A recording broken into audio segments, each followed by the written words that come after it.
This is not taught in history class.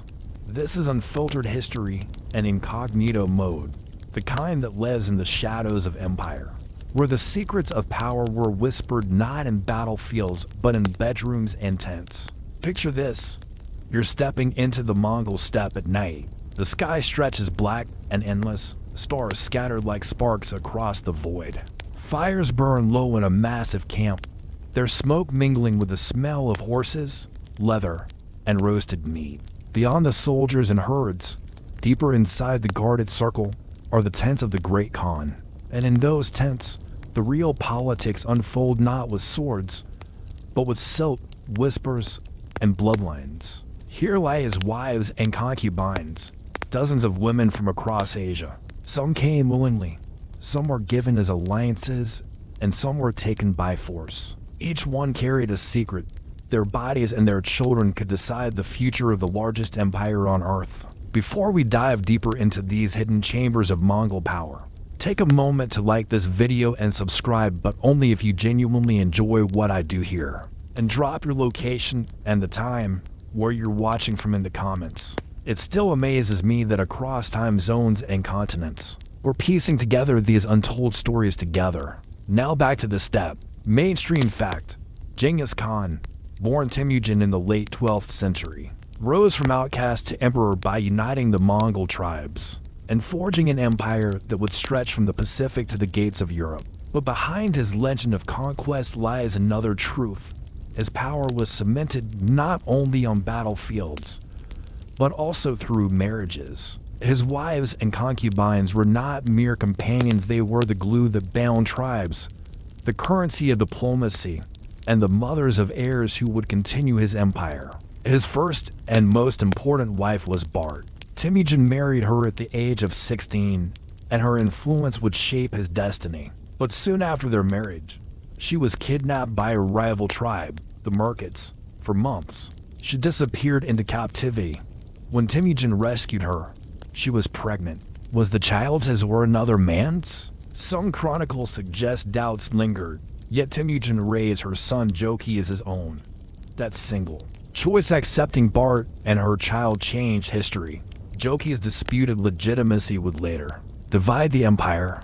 Here as the quirky tidbit: Mongol tradition allowed men to marry women from important clans. As a way to strengthen alliances, Genghis Khan embraced this custom to the extreme. He didn't just marry one or two wives, he married dozens, from powerful tribes across the steppe. Add to that the countless concubines captured during campaigns, and you begin to see why genetic studies today suggest that about 1 in every 200 men alive on Earth descends from him. That's not legend, that's science. Some scholars suggest that his wives wielded immense soft power behind the scenes. They managed camps, negotiated truces, and oversaw domestic affairs while the Khan rode off to war. Others argue their power was limited, confined to producing heirs and maintaining the Khan's household. The truth likely lies somewhere in between. Many of these women balanced roles as mothers, managers, and sometimes manipulators in a court where survival depended on influence. Imagine walking past the tents. Börte, the senior queen, sits with authority, overseeing the supplies, ensuring warriors are fed. In another tent, a concubine from a conquered Chinese city teaches servants how to weave silk. In another, a captured princess from Central Asia raises a child who may one day ride at the head of thousands. Each tent holds not just a woman, but a story, and together, they form the unseen web of the empire. The fires of the Mongol camp crackle as dawn creeps over the steppe, and you step inside the felt-covered jur Börte, the first and most honored wife of Genghis Khan. She isn't just the senior queen, she is the anchor of his legitimacy. In a world where alliances mattered as much as arrows, Börte's presence reminded every Mongol tribe that Temujin had the backing of the Ongurok clan, one of the most respected lineages on the steppe. This is not the clean history teachers repeat about uniting the Mongols. This is the unfiltered version in incognito mode, where behind every treaty and battle lies the steady hand of a woman, whose survival reshaped empires. Mainstream fact: Börte was kidnapped by the Merkit tribe not long after her marriage to Temujin. She disappeared for months before being rescued. When she returned, she was pregnant. The boy she bore, Joki, would be acknowledged by Temujin as his son, but doubt lingered. Was he truly Temujin's child, or the product of her captivity? That question became a crack in the foundation of the Mongol dynasty. Later, when succession was debated, Joki's legitimacy was questioned again and again, his brothers refusing to fully accept him. That one abduction by the Merkits may have planted the seeds of civil war decades later. And here's the quirky tidbit.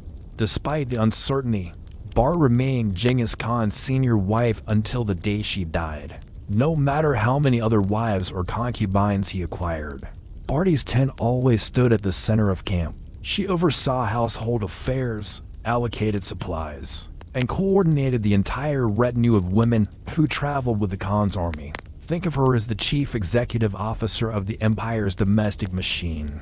Without her, the camp would have collapsed into chaos. Some scholars suggest that Börte had real political influence, not just ceremonial respect. She may have helped advise Temujin in key alliances and even in matters of succession.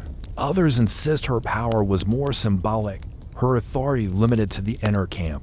The truth is murky, but the fact that her sons became the heirs of the empire proves she held more weight than any other woman in Genghis Khan's orbit. Now imagine the tension inside her tent. The senior queen surrounded by other wives from rival tribes, each one brought into the fold to cement an alliance. Some came as diplomatic brides, others arrived after their families were defeated. Their smiles masked rivalries. Every child they bore carried a claim not to the throne itself, but to influence, wealth, and standing. Börte's task was to keep this fragile web from tearing apart. When Genghis Khan left for campaigns, Börte stayed behind to manage logistics. She directed the herds, the movements of families, the allocation of food and weapons. The Mongol war machine may have thundered across Asia, but its supply lines were held together by women like her. And here's a detailed textbook skit. Börte wasn't alone in this authority. Mongol culture, unlike many others at the time, gave women significant responsibilities when men went to war. They could own property, manage households, and even make decisions that affected entire clans. Börte may have been the most visible, but dozens of wives and widows across the Mongol steppe played similar roles, their labor fueling the expansion of empire. Now think about the private side of it. Every night, when Genghis returned to camp, he divided his time among his wives. Börte always held the place of honor, but jealousy must have simmered. Each wife wanted her son to be remembered, to rise, to inherit something of the Khan's enormous power.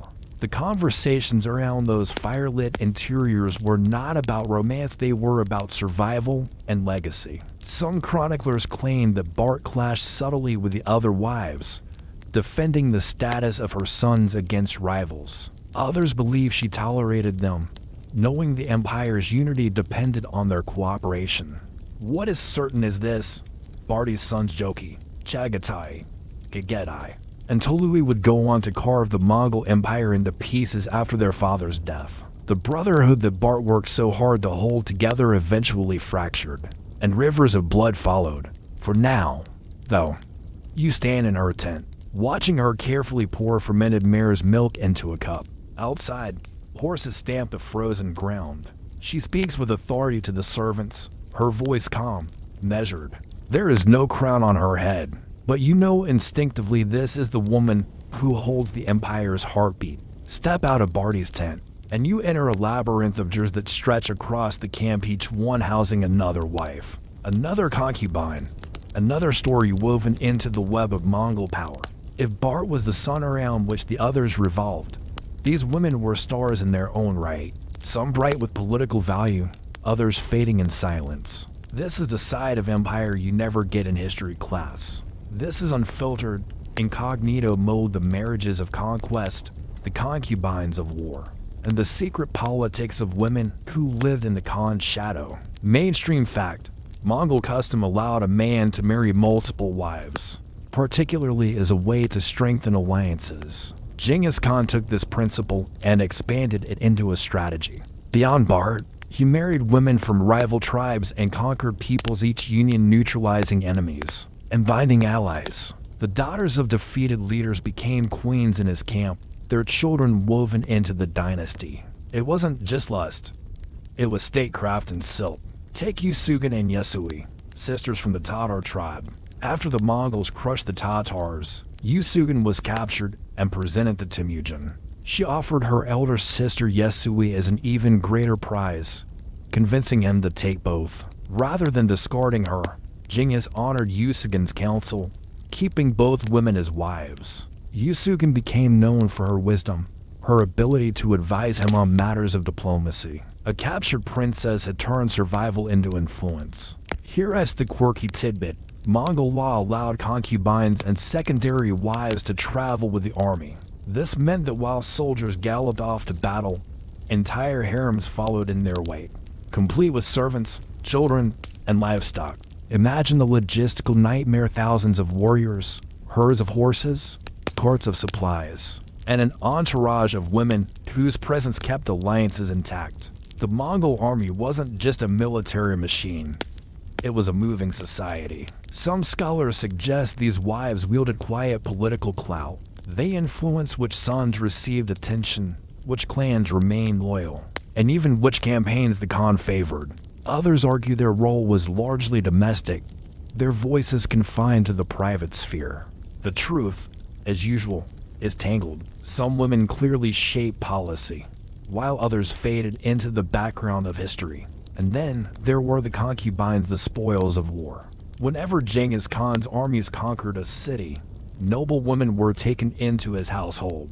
Persian princesses, Chinese courtesans, Turkic maidens all absorbed into the Mongol harem. Some bore children, their bloodlines mixing with the Khans. Others simply vanished, their names unrecorded, their lives swallowed by empire. It's unsettling, but it's the reality.